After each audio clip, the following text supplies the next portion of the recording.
So once again, welcome to IBEC. We're glad to have you, and please begin when you're ready. What a shame. I think all of us in this room know for a fact that human resources teams are often the only team in an organization that are the barrier protecting the rights of workers and maintaining integrity at workplace. Today, when businesses are so often focused about how to make the most money with the simplest methods in the fastest fashion, human resource campaigns have successfully managed to implement workplaces that are more inclusive and safer for employees over time. But with tech integrating into our lives more and more, is that going to stay? Let me illustrate what I mean with a story. Not so long ago, an MIT researcher was looking into the credibility of AI-based video interview platforms. What do these platforms do? These platforms record responses of candidates in the recruitment system and then analyze them based on different metrics. It could be the projected confidence, or it could be their professional appearance, and so on. In such an instance, our MIT researcher, who was an African-American woman, tested one such video platform. She gave her interview as usual in her setting and was unfortunately rejected for that role. But then she decided to pick up a white mask and give the same interview again at the same spot with the same responses. And guess what? She was accepted for that role. What this clearly signals is that there's a huge issue with the technology that we are already implementing in our day-to-day lives. We need our systems to not just rectify our biases, but they are amplifying them right now. And how can we keep that in check? And that's exactly what we are here to do today. Acumen Consulting wants to talk to you, the board of SHRM, on how to best manage AI-induced bias in hiring, especially at the recruitment level. We all understand for a fact that the revolution is here. AI is the fourth industrial revolution. Industries are going to change massively. From supply chain to medicine, everything is getting impacted, and so will our societies.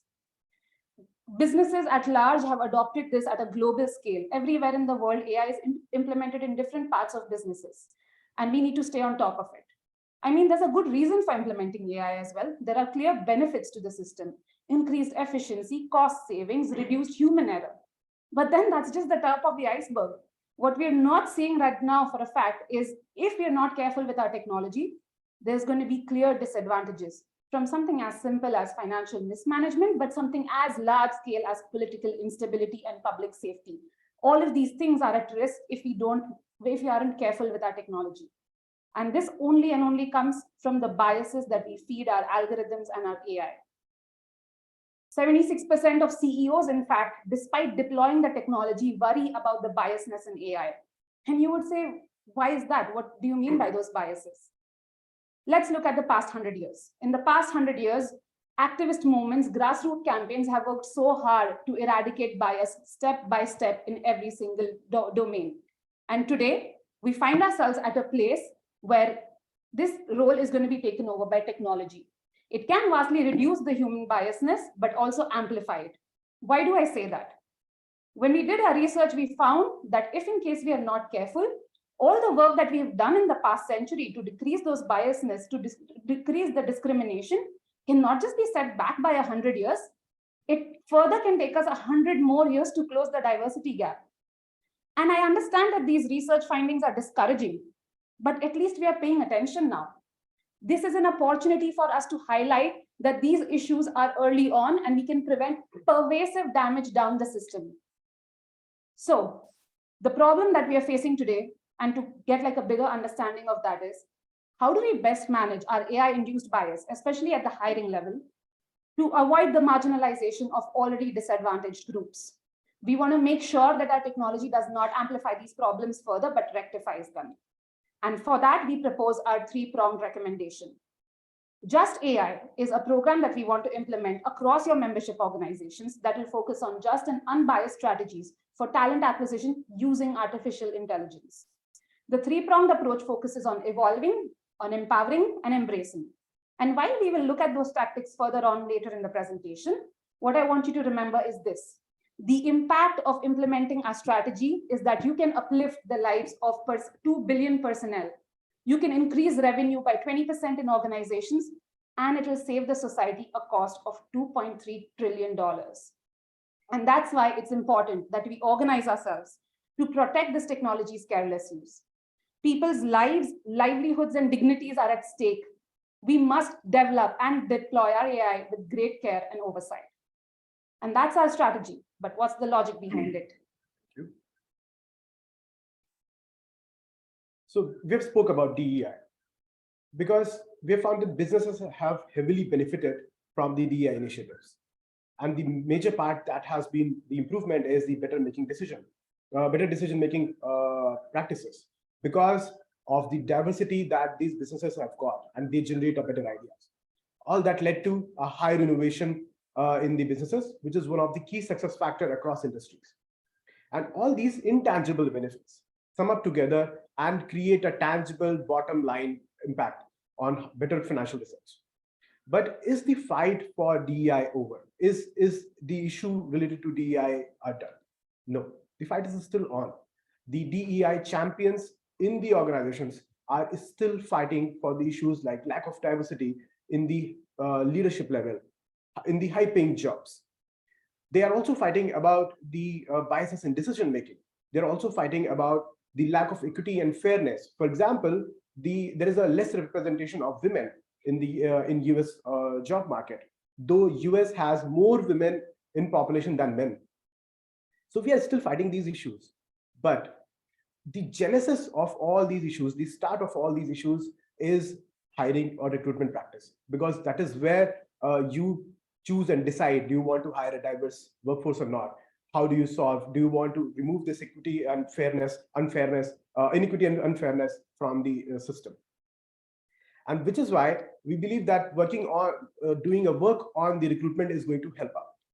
But in today's world, solving these issues at recruitment level is not easy anymore because of the deep penetration of AI. If you would see, almost on an average, 50% of the different phases of AI, different phases of recruitment has been penetrated by the AI. What it means, it really means that all your champion ideas, all your championing strategies that we built to improve the lives of the people in the organizations would not be effective in this scenario. They would be partially effective because right now it's just 50% AI and 50% human. But consider the adoption rate of the AI. In future, human aspect would go away. All these different stages would be managed by just AI itself. And that means that all these strategies that we have right now, they would not be impactful and effective for a solution that can remove biasness. Therefore, what we need to do, we need to focus on challenging the status quo. We need to modify the existing ways. And where we need to start from the genesis, that is the recruitment and the hiring process itself. So let's look at the ethical side of this problem. So first thing first, why you as a SHRM, as an association, should be the change maker? Why should you take this first step? Because you have created a code of conduct that helped HR professionals become more responsible in their decision making. You have also provided ethical leadership and guidance. You have also helped and ensured that the information of the candidates and privacy is being safeguarded. And all this was based upon a very important core idea, that was fairness and justice, so that you can provide this fairness and justice at the workplaces and make this world a better world. But what is happening right now? If you would see all these headlines, there are so many biases, so many discriminations are happening because of AI in the recruitment. Whether it's a gender-based discrimination, whether it's with the people of color, whether it's based upon the wage gap. So as of today, I'm afraid that there is no more fairness and justice at the workplace. And without that, there is no going to be a better world in future. And which is why SHRM has a social responsibility to lead from front and help your member organizations and members to make this change in their own organizations. And to give you more detail about it, let me take you through the hiring journey itself. And that starts from the candidate search platforms, which are like Indeed, LinkedIn, Monster.com, ZipRecruiters, where you find the job postings. We found that LinkedIn showed less open positions to women over men. And the reason was that the women were not, they say that men search for more jobs than women. So it you can see that it is based upon a historical conjecture that women are supposed to stay at home and men are supposed to do the job. The next up is the targeted job ads. So these are the push ads of the jobs that organizations send to the potential candidates. And a study by UNESCO found that under approximately 60,000 job ads, women were not provided sufficient job ads for the high-paying jobs if it was compared with the men. So you can see how human biases are trickling down through the AI algorithm itself. One of the worst affected area is the screening of the candidate. A study by the National Bureau of Economic Research, it found that the white sounding names get 50% more callbacks during the screening process than the black sounding names. There was a small project in Amazon that tried to develop the AI. They fed the historical data to the AI to get it self-trained. Since this data was skewed, it was historical, it was skewed towards a certain gender and ethnicity. The whole recruitment process resulted into a biased screening of the candidates. Furthermore, it's not just limited to the data that you feed. It is also about the word association. What do you configure in the system? A study from Princeton University found that the algorithms tie up the stereotype associations which are related to gender, races. For example, women are considered more connected or tied up as a social group with the soft skills like compassion and arts, whereas men are associated with career, science, and technology. So you can see how the algorithm understands the differentiation, and then it changes the screening process completely. And going to the initial interviews, a lot of organizations after COVID have started using higher view type platforms like Workable, which are video screening platforms. A research done by MIT shows that there is a 35 times more error rate in identifying the dark-skinned people than the light-skinned people.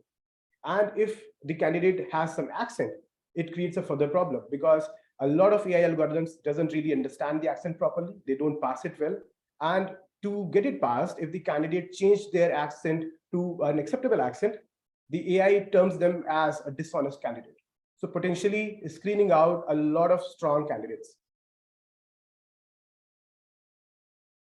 So jokingly, and what's really fun here is that in the whole hiring process, the only thing that is fair across different race, gender, and ethnicities is that it's consistently unfair. So we know that there are a lot of issues. We know that there are risks caused by AI. But let's also look at the reason why it is actually discriminating, because it's a computer system. It is not supposed to discriminate. The basis of machine was that it doesn't have human biases. But it's coming from the training of the algorithm, the data that we use to train it. It's a historical data, and this historical data is already skewed towards certain sections. Now, if this algorithm is pushed into the AI, they also learn the same type of biases, which is why we said that you would go back in time if you keep the AI implementation unchecked because of the historical data. The other part is the development of AI itself. McKinsey found that there is less than 25% of diversity representation in the AI development community. It says that the developers are itself don't know what type of biases their codes can cause. And finally, one of the important part, which is testing. Organizations are not testing all the sets of biases. They may set one certain type of bias, maybe language processing, but they're not testing the other biases, which is appearance-based biases, which is why testing is really important. And with that, we think that the solution should be multifold.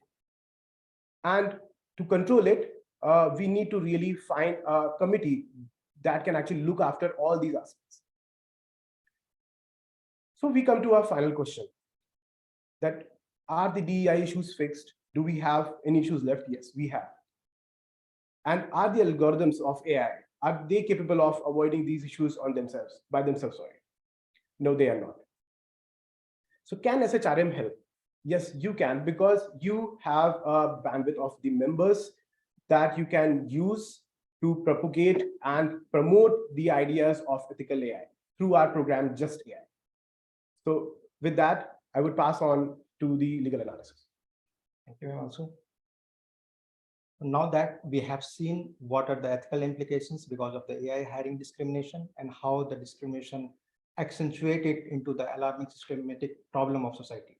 So is there any legal framework that exists to control all this problem that is happening due to the biasness of AI algorithm? So the US Equal Employment Opportunity Commission is a federal agency that was established via the Civil Rights Act of 1964 to administer and enforce Civil Rights Act against workforce discrimination. The commission prohibits discrimination in employment and also states guidelines for using algorithmic tool in hiring. It also investigates discrimination compliance based on individual face, race, color, national origin, and religion, gender, age, disability, and all those other racial identity that anyone is applying for any employment. So the commission also mediates and settles thousands of discrimination complaints each year if anyone approached to the committee for any unfair justice that the person is facing due to the AI biasness in the hiring. So we have seen that how EEOC has in place to support the person who has been facing this issue due to the AI hiring in biasness. So what are the major lawsuits that due to this is happened in the past? So first of all is the JP Morgan case. It has been found that JP Morgan has settled a lawsuit that accused the company of discriminating against African American and Latino job applicants. The lawsuit claimed that the bank has engaged in discriminatory hiring, that the bank had practices by failing to consider to hire qualified minority candidates for certain positions, resulting in a lack of diversity within the company. The settlement also involved a payment of around $24 million to the plaintiffs. In 2020, it was reported that the Facebook was favoring special visa holders for high-paying jobs while discriminating against qualified minority class. The company did agree to pay $5 million to settle the lawsuit, and it also takes steps to provide the transparency that it required to input into the system to prevent this happening in the future. And in 2021, it was reported that a former Amazon employee filed a lawsuit against the company, accusing it of gender discrimination and retaliation. And the company did acknowledge that there was a room of improvement because there was some discrimination happening because of the system that was there in the Amazon. And also in 2022, it was reported that the Walmart was facing a lawsuit for allegedly violating the American Disability Act by failing to provide reasonable accommodation that the group needed at the time. The company acknowledged that it could be better in providing accommodation and supporting its disability employees. So we can see from this lawsuit that these are some of the major lawsuits that is happening with the tech companies who has a solution to provide a better technology or better methods to prevent this biases, but they are not able to do it. So how come we expect that all other companies who is small in nature, who is coming as a third-party vendor to provide the solution to the new companies that is asking for this AI biasness will be able to adapt to the changes that the community wants? Although there is federal law exists for safeguarding against the workplace discrimination, there is no specific federal law which safeguard communities against biases from AI hiring. However, there are some states in USA who is leading the development of laws protecting the minorities from biasness during AI-biased hiring. The leading states are New York, Illinois, and Washington, which legislated Local Law 144, AI Video Interview Act, and Privacy Law, respectively, in all those three states. And apart from that, there are several other states, around 16 other states in USA, where these legislation are in pipeline. And also, American Bar Association has enacted a bias audit specifically as part of measure to prevent the risk of biasness in the future. So we have seen that there are several laws that is upcoming, and also there are several lawsuits that companies facing. So how, as an association, you should provide opportunity to these companies and to the community to prevent this happening in future. So keeping in mind the upcoming law enforcement, and for this is the high time for the organization and the associations to self-regulate themselves to avoid the risk of facing lawsuits and diminishing the brand image of the company and preventing the human that they they are facing discrimination due to this. So what can be the important factors that can be considered while implementing the self-regulatory measures? The association can provide some framework which can state some measures that organization needs to take. And these are some of the suggestions that was provided by Equal Employment Opportunity Commission that we talked about before in the last slide. So the suggestion that it states that first being to have a detailed guideline for transparent data and of use of algorithmic decision auditing. Because as of now, it's kind of work as a black box. No one knows what happens inside the AI algorithm. The data goes inside, the results come outside. But how it is giving the data, we need to have the transparency. And there should be, association should provide some framework that decide that how you should ensure that transparency is maintained and it should be visible to everyone who is associated with and which is getting impacted due to this AI hiring. And second is the examining hiring technology before and during use. And third will be the specific examination for different type of discrimination. So we have seen in our analysis section that there are several different type of discrimination. So we need to take care that all of this will be taken care during the development. And the fourth one will be to inform applicants of evaluating technology and methods. So how to balance these things, all the legal implications that can happen in future. So we have seen that laws exist for equal employment opportunity, but it is not specific for the AI algorithm bias that is happening. So, and firms are also not doing enough. So there should be a opportunity for the association to provide framework to organization to adapt guidelines and be compliant ready. So we have seen the legal and ethical implication. We'll see the financial implication due to this. So we have seen that from 1%, it will go to 14% in biasness by 2050. And this will result into the 33 less representation for women and 45% less representation for women, people of color. And this will result into the loss of around 1 trillion for the families and around 0.6 trillion for the women, and similarly for the people of color. And the overall potential economic loss will be 27 billion for the organization because of the productivity loss, and for the society it will be around 22.3 trillion loss, and for overall economy, USA economy, it will be around 11 trillion loss overall. So it's high time that we need to look how we can approach this to solve this problem through our implementation plan. Thank you. So we recommended you a three-pronged approach: evolve, empower, and embrace. So let's take you through the evolve. So basically, we suggest you to standardize the guide.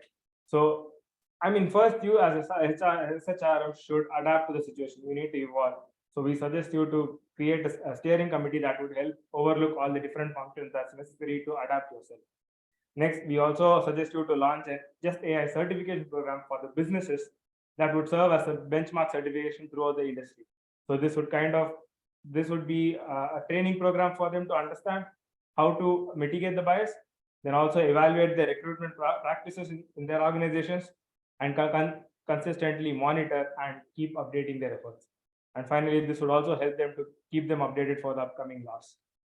Next, in Empower, we suggest you to support the organizations as well, because they are not very sure where to start with. So there are two kinds of softwares that companies use. Either it's their internal software or they purchase it. So SHRM can help train their employees who are developing on the anti-bias policies, and as well as certify the third-party software. And we understand that you are kind of, the leading in the HR space. So you have a very good visibility and credibility. We suggest you to build a multi-channel platform where you can find research, you can report the latest happenings, create a database of what are the remedies followed, and finally develop a community forum that would help and adapt overall. So finally, let's look at embrace. It's a big change. We want everyone to embrace the changes, but you also need to inspire other people to adapt it with caution.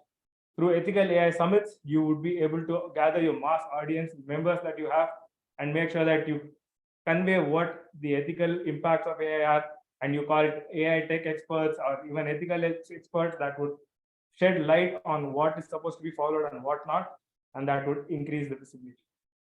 Next, things start at a very early age. Schools are a very keen place where you can partner with and establish the ethical standards that's followed in the industry and help them adapt. So school chapters would be a great place for SHRM to have an outreach program.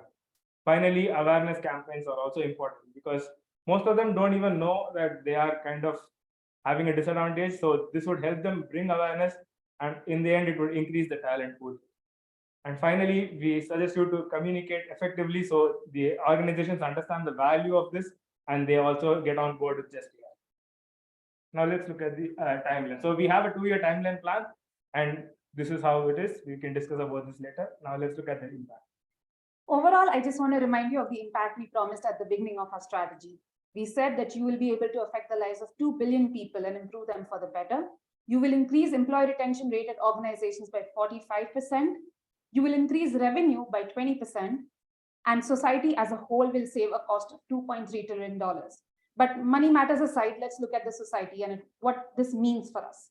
What this means is that you will have an improved social cohesion in organizations and society as a whole, reduced discrimination and bias, and increased representation. All of this for a better world. Thank you so much. We are open for your questions. Okay, thank you. Can I ask you to take down your PowerPoints so we can see you all very closely? Okay, very nice. Let's move on to our judges who have some questions for you in their role on the SHRM board. Mike or Bobby or Allison, whoever would like to lead us off.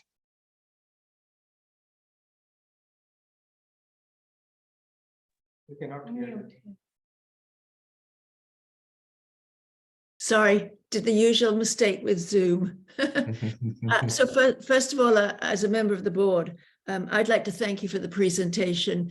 It was very well thought through. I enjoyed it, and I think you made a good start here for me. However, I have a question. I mean, we're a society, and our members of HR members, how do we enforce anything like this on our membership? Because we are doing this internally. I mean, we're doing everything we can in our organization to hire, to do things appropriately. But we know that some of our members are not as up to date on these issues. So how do we ever transmit this to our members or require it, etc.? I would say that you are in a very wonderful position as SHRM. You have thousands of human resource professionals listening to you, organizations that respect you, people in the field of research who respect you as well. So when we say enforce, it's about incentivizing them. So exactly why we presented our communication and marketing material to you, so that you can find a way to proactively engage them and show them the incentive in trying to adopt the program. And when we show you the impact, it's also a way of acknowledging the fact that it's not just going to lead to nothing. It's going to lead to some effort. It's going to lead to some financial impact for the bottom line of these companies. So the idea is to incentivize them, give them reasons to follow behind instead of forcing them to do it. And I think that will lead for a greater adoption. I'm still curious because I didn't mean to use the word force. How can we encourage them? Because we've been talking about this sort of, especially the recognition, facial recognition, and it clearly doesn't work. We've been talking about this for quite a while. So how do we encourage more companies to do it? Because I feel like we're trying hard. Yeah, I think you're absolutely correct. You've been trying hard, and it's not just that the organizations need encouragement. What they really need, they need a framework, a way how to implement it in the organizations. They know that there is a problem. We said that 76% of the CEOs, they find that this is an issue, but they don't know where to start, how to fix it. You as a HRM, you already certify the HR professionals. And HR professionals are the people who are actually going to implement this in the organization. So since you are in a direct contact with the actual members, so creating a certification program where you support them through telling them that this is how you can audit your systems, this is how you can procure the reliable software solutions. This will really help them to enforce it, because laws would come and they would juggle, how do I implement it? So they really need a help. So you as an organization would be providing a support to the members. They are already encouraged. Thank you. Bobby, looks like Bobby has a question. Yeah, I echo Allison. This is a really important topic and important to us as the board of SHRM, and complicated. So I guess in terms of your 3-point three-pronged solution. Under the evolve piece, if I understood it right, the steering committee, great. I mean, I'm, by the way, with Allison, is all we can do is roll out some standards under our code of conduct and say, this is what it means to be a member of SHRM and to be a professional, and that's great. But you talked about the steering committee and you talked about the Just AI certification program. And the thing that and I'm not a technology person, so maybe I don't know this, is that I worry about is I don't know how to get inside the black box. I don't know how to check whether these algorithms are working responsibly, because they are providing us with our HR professionals with a lot of value, right? The screening of many resumes and things like that, some early on stuff. So I don't want to throw away so they say the baby with the bathwater, but how do we get inside the black box to make sure that it isn't introducing the kinds of biases we certainly don't want to have? So, yeah. So for getting the transparency that how this AI algorithm works, we are suggesting to provide the certificate, and from that certificate, we are also providing the guideline that how you should test your algorithm, what should be the frequency of testing it, and how should you test it. So in that, we wanted you to incorporate in that certificate, there should be some fairness test, there should be some biasness test, and there should be some explainability test in the code that the company is going to use for AI hiring. So that means that whenever there is a new solution or new hiring technology framework is coming, or any organization is starting to use, they will first try to test on the basis of that fairness and explainability and transparency method that the certification requires. And if that pass that certification test, then only they can incorporate that into the organization. So there will be several fairness tests that we have identified that is already there in the trial mode, and that can be implemented soon in the technology also. So basically that will be giving a false data of different candidates and some critical examination by providing some data just to train the AI algorithm. Also, they will do an audit at several frequency of around 6 months. That will ensure that, okay, at the first instance, it went through, but what about the consistency? So to test that, maybe after 6 months, they will keep auditing and they will keep certifying the same certificate that will be issued at the beginning of the AI implemented solution. But I mean, maybe Michael comment on this too. I mean, it seems to me that if somebody's going to quote unquote audit Indeed or LinkedIn or whatever tools are being used, they need to have, there needs to be a standard on which they do that. There needs to be an audit firm that's qualified to do that. And somebody's got to pay for that. So are we going to charge our members for that across the board? I mean, it seems to me one way we could do it as a board of SHRM is we could just add this on to the membership fees and then everybody benefits from it. But there's going to be a cost and there's got to be a capability, and I'm not sure where that's coming from. And Mike, you know more about auditing than I used to know a lot about it, but you probably know more about it now. No, that's perfectly a valid question. But let me tell you that any certificate, whichever is there in the domain of certification, whether it's technical or it's a behavioral certificate, every certificate comes with a cost. The person who goes for the certificate pays for the cost. And what that cost entails is, how do I set my certification procedure? What certification cost, the certifier organization goes through, that is the price of that certificate. So for sure, it's not free. You would be charging these organizations, but the motivation would be the loss that they can save it from. And you need to ask your members to ask themselves or their internal software tool company developers couple of questions. First question is, can you explain the software, what it is doing, how does it works? What are the type of people it can, it can work for? Can they explain what it really is really doing? That's explainability. If they can explain it, it's the first test that they can do by themselves. The second test is, what is the diverse set of data that these people were using to test it? And then did they change that data when they retested it? So that a holistic set of data which can be tested against the negative, I mean to say just negative testing. A broad and negative testing is important, but doing that once cannot solve the problem. They need to do it again. So a lot of things can just happen inside the member organization without us going there and doing it. But for the certification, there are a couple of things that we would also need to train ourselves. That is what we do in the Evolve, that we create a steering committee, and building that, providing that human resources or people man-hours, that's cost, and the companies or the organizations that would go for the certification need to pay for it. Thank you. Mike? Yeah, thank you very much. Thanks, Bobby. Your ideas and the thoughts of Allison, I think resonated with me. And I have three kind of lines of thinking. One is around the certification that Bobby was just talking about. You know, any certification has to say something, right? And so I suppose that the question is, what does it say?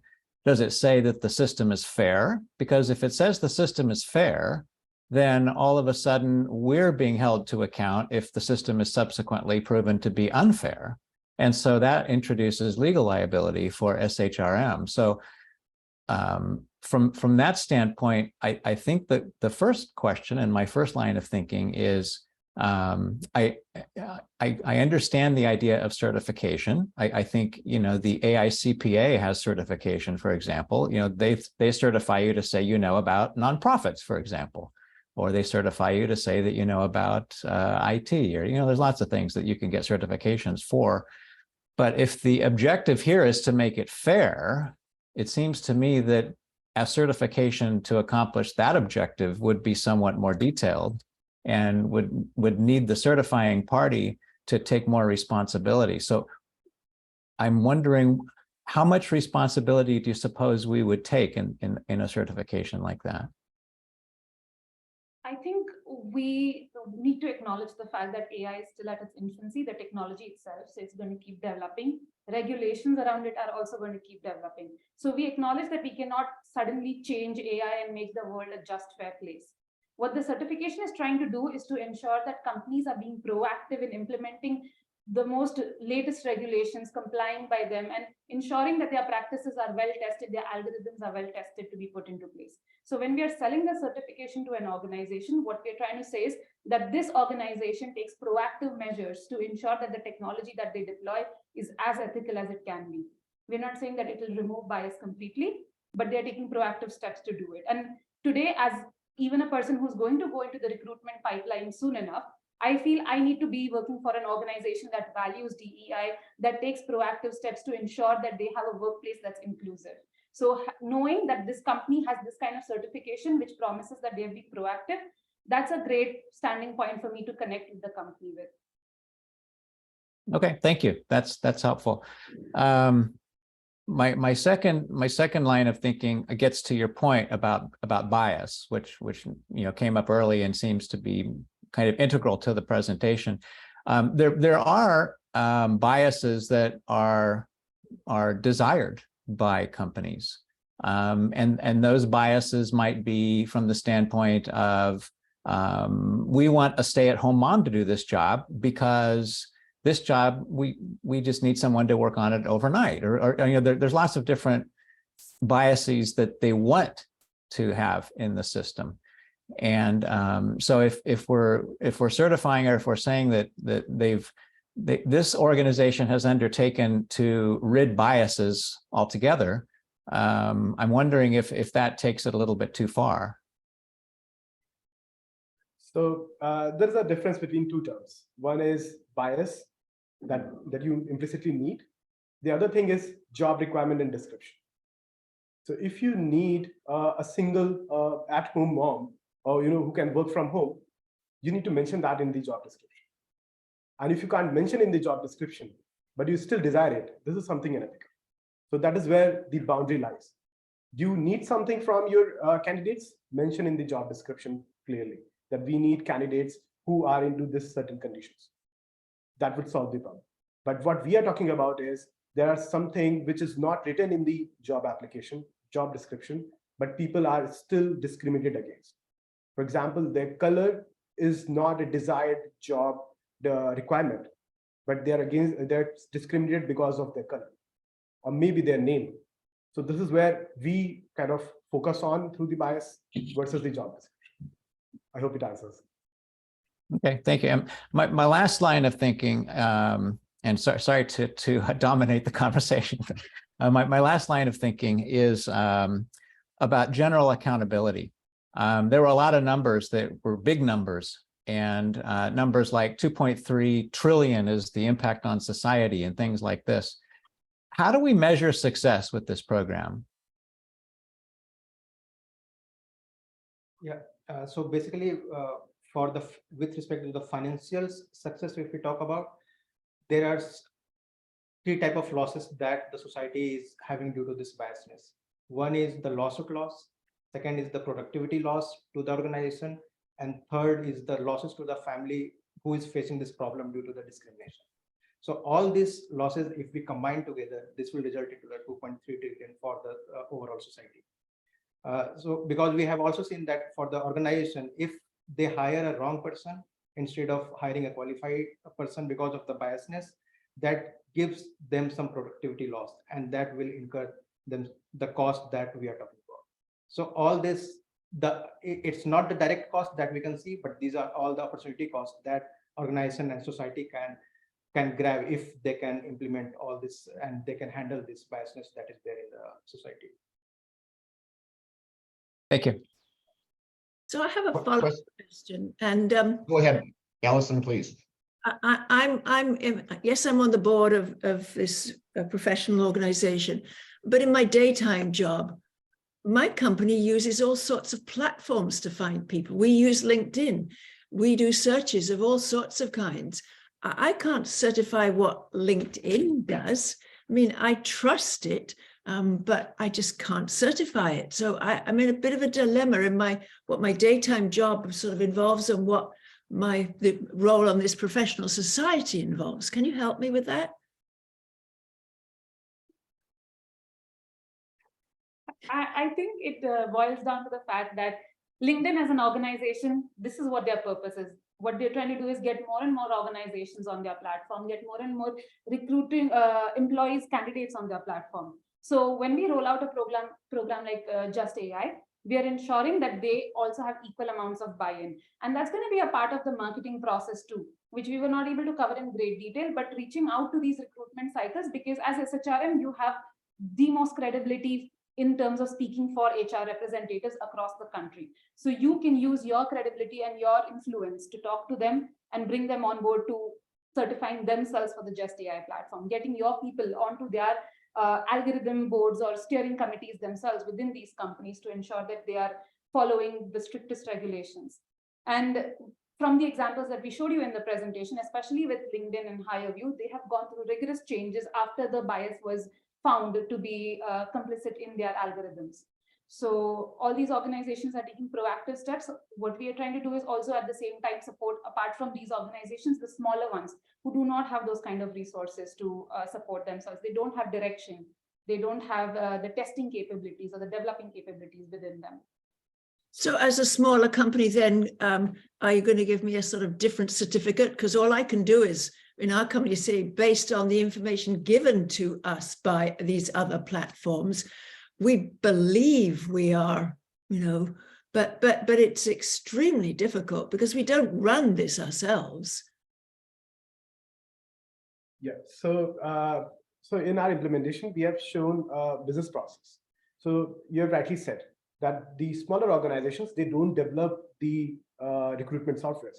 They use a third-party software. So what our certification program talks about is that both the software developer and the people or the organizations that are using the third-party softwares, they should get themselves certified. So for example, if you're using a software which is certified, or you would find that in the market, there are 10 different softwares, but out of which one software is certified. And I know that I'm a small organization, I would not want to go into a litigation mess. So to avoid that, I would definitely go with an organization or a software that is already certified and says that they follow best practices to ensure that to try to avoid the biases. So this is what we are going to tell them. But on top of that, we are going to tell them that how you can test those softwares. What are the key questions that you're supposed to ask these software companies? Out of which the first thing is, can you explain it to me what this software really does? And is it really fits well within my organization's purview, my values of the organization, not just the financial requirement. Thank you. Bobby? You should go next, Jim, because you haven't had a chance to ask questions. Go ahead. Oh. Yeah, my question was very close to what Allison asked. So I'm going to ask that my understanding of AI is that the processor of the AI, it learns by itself. It learns. And that's where the problem is, because the learning has gone in directions that have created not so great outcomes.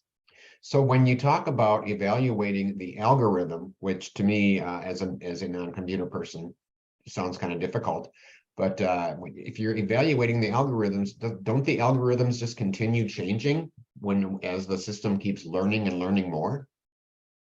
Yeah, we talked about the explainability part of the algorithm. So what exactly it does? So as of now, whenever we are feeding any resume or any applicant's profile, it just gives the result.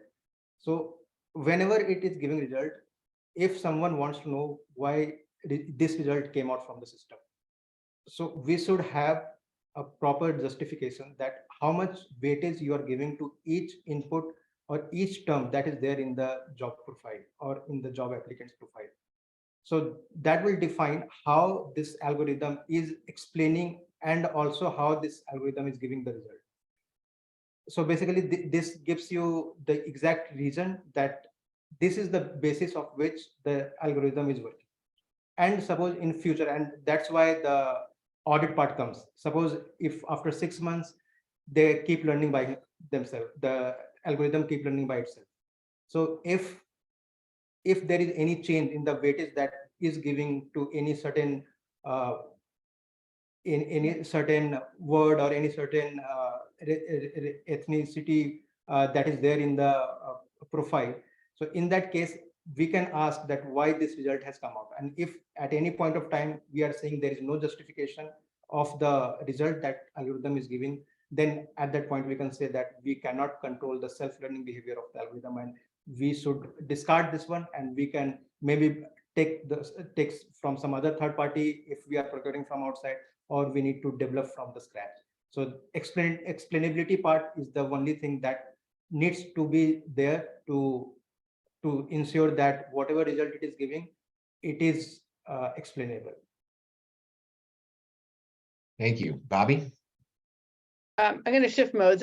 Clearly, there's a lot of questions about the certification. This is a super important topic to our members and to us as an industry organization. So I'm really glad you all are beginning to tackle it.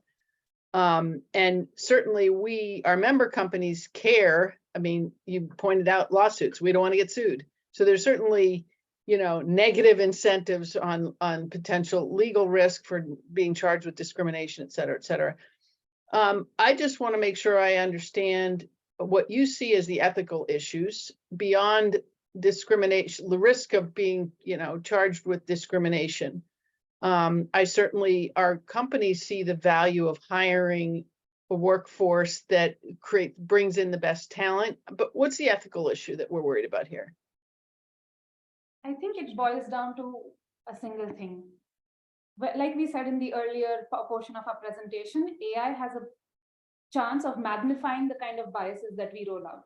And when we magnify any sort of bias, it may start off from a simple joke, for example, but by the time you tackle it, it's actually something that's hurtful. So we want to avoid the marginalization of groups that are already there. So there's a polarization that's happening in our society and in our political environment anyway. And we don't want to further exacerbate it through technology, because we can do it unconsciously. If we feed that bias into our algorithms, it'll do it systematically. And that's exactly what we are trying to avoid. That's the cost we're trying to avoid on an organizational level. Perfect. Thank you so much. Mike or Allison, any more questions from you? Or None for Bobby? me, thank you. Okay. Allison, are you okay? I'm okay. Okay. Bobby, did you have anything else you wanted to add? Okay, very good. thank you very much, team. We really appreciate everything that you did. Now we're going to switch up a little bit. We're taking off our hats as members of SHRM, and you are taking off your hats as the consulting team. We're going back to who it is we really are. And so your judges would like to give you some feedback on what it is they saw. Maybe some of this feedback might have benefits for you as you craft your 10-minute and your 90 seconds. So who would like to give some feedback to the team first? Allison, are you ready for that, Allison? I will give you some. I mean, I really congratulate you on a terrific presentation, and it was so professionally prepared as slides and the way you talked. I mean, I really like that.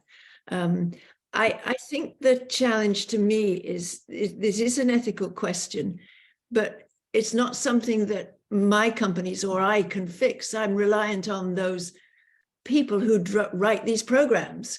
And I would like you to maybe rank, the society could maybe have a better answer to say, we'll rank, you know, the LinkedIns and the as who's good, who's not. But I also asked the question, which you didn't answer. I didn't think this problem of, for example, recognizing different skin colors has actually been solved by. Has anyone got a program that really does not discriminate based on, I see a nodding head. Yeah, that to me is Actually, a challenge. everyone is trying and it's been worked on a lot, but they've been trying to minimize it to as much as they can. It's come to 90%, but it's still not there. But that's what MIT and other institutes are actually doing. Like the universities are actually working on their research and PhD to try and minimize that. So yeah, it's getting there, but slowly, very soon. Yeah. Challenge. Mike, Bobby? I'll Okay, jump in. Becky. Agree with Allison entirely. Very well put together presentation. A lot there, and your pace was very fast. I don't know how you're going to distill it into 10 minutes, but good luck. If you can, you're gonna have to cut some things out and slow it down a little bit because it was pretty fast to follow. So that's just presentation wise, but really well done. I do think this is a fascinating problem, which is part of the reason I signed up to do this session, and a real problem. And so good for you for choosing something that's so relevant today. And taking the angle on SHRM is really smart. It was really insightful because the industry groups do have a role to play, and they can put pressure and incentives on their membership to do that. I will tell you that a certification kind of program, it sounds easy, like you just get certified, go get LinkedIn certified. It's super complicated because there have to be standards, and then there have to be, and there are no standards right now, right? And so that whole thing, maybe as you sort of tweak to your 10-minute, you might just say, we will need to develop standards on which there can be certification against, and that's what we'd push towards, because it doesn't exist today. It's not like, you know, it's not a financial audit where there are standards and there are certified auditors. There's nobody that in even IT audits that this would fit into. So just be aware of the complexity of that, and that's going to be something developed. But honestly, I think that if I were a member of, if I had a company, I'm a member of SHRM, I would want my members to then put the pressure on the providers, to Allison's point, to say, I'm not going to use your tool, Indeed or LinkedIn or whatever, until you prove to me that you have eliminated the bias as best you can, and you're periodically assessing against these AI-based biases. So anyway, that's sorry for the long thing, but well done. Thank you. Thank you, Bobby. Mike? Yeah, thank you very much. Allison and Bobby, I just hit it out of the park for exactly what I was going to say. So thank you.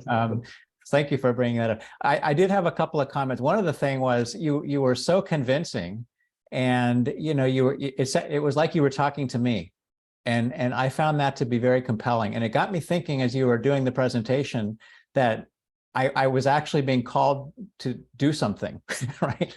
Which I think is the sign of a good presentation. And so I think that you really grasped the subject matter, and you were able to present it in a way that was compelling. And I think that was a very good job on your part for that. The one other thing is, you know, I realized that, you know, this is a presentation, your students were, you know, or not on SHRM, but as I was kind of thinking about the certification thing, you know, the AICPA, the American Institute of Certified Public Accountants, has standards for auditing service organizations, such as payroll services and things like that. And so one of the things you might consider to kind of take the bite out of trying to develop standards in that is to partner with someone like that and say, hey, you know, you guys are doing these service organization audits, you know, perhaps we could partner with them, and then SHRM could then roll that out to the membership or something like that. It would, I think, maybe simplify it.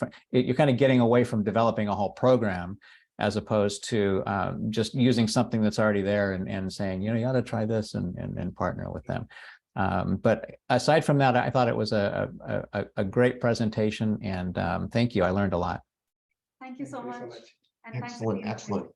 I really enjoyed your presentation as well. I think that you decided to bite off on a topic that is so current and so complicated, and you were able to bring it down to a level that we could understand. I also think it was a really smart move to make the audience SHRM members, SHRM executives. It changes everything when you're talking to a trade group versus you're talking to the board of one organization. And I agree that it's going to take a lot more than just the internal people in one or two organizations to do this, because I think the first thing that needs to be created is awareness. And I think we're just now becoming aware of the gravity of the situation that we have with AI getting out of control, and bringing it through trade associations and all, I think is a great way to raise some of that awareness. So I think that was just a really, really smart move. On your earlier slides, I really appreciated that when you listed data, you also listed sources for that data. And that's very, very important. What I did not see that carried through all the way through the rest of your presentation. Some slides had source of data, some did not. I can tell you that executives, when you're presenting to executives, that's one of the first questions they're going to ask in their mind is, where do they get that data? Where is it? Is it from a trusted source? Did they make it up? Is it from what do you call it? Wikipedia? ChatGPT, from ChatGPT. Oh, please. So yeah, it's really important to have your data from a good source, a trusted source. And when you have that, it really can work in your favor. So I'm really going to encourage you going forward to really be clear on what the source of your data is. Overall, I think it was a really good presentation and bringing up some incredible things. I feel like you're at the forefront of something here that is just now beginning to be discussed. And so kudos to you for choosing a difficult topic and leading the charge, especially when we don't necessarily know what the charge is. That AI is just so wild. It's the Wild West right now. So I think you've done a nice job educating us on what we need to know, especially as SHRM members. When you're all done, you should really send a summary of this to SHRM or to somebody that you know that's a member of SHRM. Seriously, and engage in a conversation, because well done. Yeah, absolutely. Team, did you have any questions at all for us that we can help you with? Anything about the 10-minute, the 90-second, or anything about what we told you today? Can we offer you any other input? Yeah, actually, so you said that our presentation was really fast. So where would you think that it went really very fast? What was your question? There was a lot of words and a lot of content as you went slide by slide. So if there's a way, I mean, the visuals were very good, right? So in a lot of cases, they could just be in front of us and you could just pick one or two key points about them. And then you can slow down your speech and won't feel as like, whoa, man, I'm getting hit with a lot of stuff really fast. That's how it felt to me. And maybe I'm just a little slow. But that's what I meant by that, if that's helpful. Yeah, we're seeing some nodding heads here. I think Allison agrees with that, and so does Mike. I'm curious, who's giving the 90-second, and who's giving them? You and Both of Give them? me the You're the 90 90-second. Who's the 10-minute? You're both in the 10 minutes. Okay. Okay, excellent, excellent. Yes, and as you know, as you've read, this is, you're going to be going more on the ethical piece, which I think you have a clear sense of, at least in this certain area. But you still, even though you're focusing on ethics, you still need to buttress your argument by some things like the financial piece. It's just a matter of how much you weight each piece. So I hope you won't just throw out the other good things that you brought in. Just shorten those a little bit and use them as backup for your ethical data. Yeah, I mean, I think you can punch out the ethical dimension. That's why I asked the question I did about to reiterate what the ethical problem is. Just punch it right out like, beep. This is the issue, right? It's not just about discrimination and legality. It's how AI is contributing to bias and marginalization. Nothing. By the way, all your member companies don't want to be seen. Nobody wants to go work for a company that's seen as engaging in bias and marginalization. So there's a natural incentive for employers. Yeah, I agree. I think it's going to be incumbent on all of us to stop wringing our hands and pretending we're reading a science fiction novel and really jump in there and do something with this, because I think we can. Computers are supposed to work for us, not above us. So I think it's going to take professionals like the four of you, and we're going to look for great things from you because you are at the forefront. So thank you very much for your presentation. It was very enjoyable. Jim, can I just add one other thing, I guess, to the ethical dilemma piece, because what is implied but not stated is the flip side of it is the tools can enable companies to see many, many, many more candidates, and that creates much, much, much more opportunity in a world of opportunity. So maybe also, right, pointing out that there's two sides to this, right? But you want to do that in an unbiased and fair way. But the efficiency of it, other than taking away some HR jobs, enables much more opportunity in the world for people to, for employment. Right. Presenting Just both to sides add a of the point argument. on the ethical where it's going. If you go and type and ask Bing to write a cover letter for you, it will deny. So that's why Microsoft is also starting. So big organizations are looking into it and slowly building there. So it'll get there. I think they need to hire you. That's what they need to do. That'll help a lot. Yeah, we are graduating. Thank you so Well, much. let's bring this to an end here. We are at the end of our time. What we'd like to do is thank you very much, team, for enlightening us and for being here. We know, as I said earlier, we know what you've been through. We've all been with IBEC for a long time. We've seen a lot of presentations. We know how much work you put into this, and we really thank you for educating on this. And we wish you all the best for your 10-minute and for your 90-second, and hope that when you go back to your school that you will speak of your experience with us, and that we can continue to form a good relationship with Concordia.